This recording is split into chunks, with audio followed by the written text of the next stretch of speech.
السلام علیکم ګرانو کتونکو د تفهیم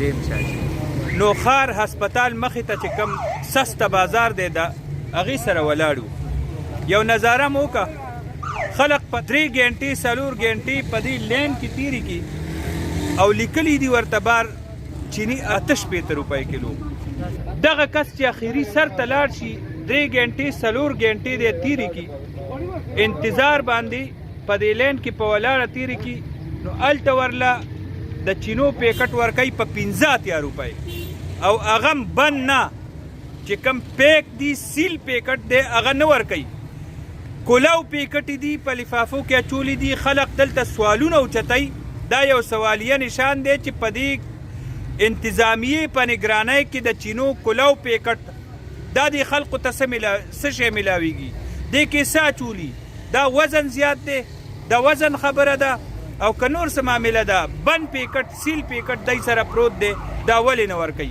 خلقو ته ضرورت دی د تیلو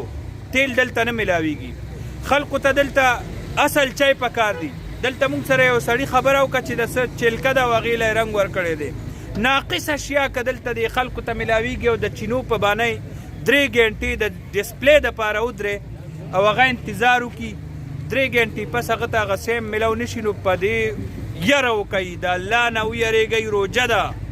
د روجې په دې وخت کې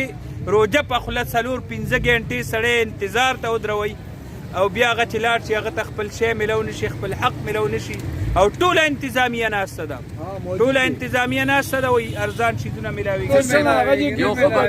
یو خبر راته کومه یو خو دا سسته بازار دی کې په کار نه ول چې دا ډي ایچ کیو هسپتال یو ټول د کرونا نه ډک دی دا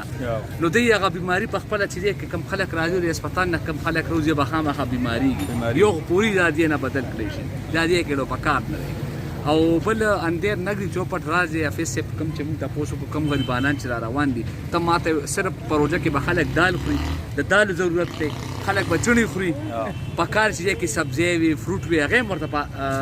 ارزان نن سبا ټماټر په 70 روپے کیلو دي او په دې 100 بازار کې ټماټر نشته ټماټر اهم چیز ټماټر نه باغ پیاز هم 40 روپے کیلو اخر و هم ډیره ګرانه نو خلک بس کې خلک په دې د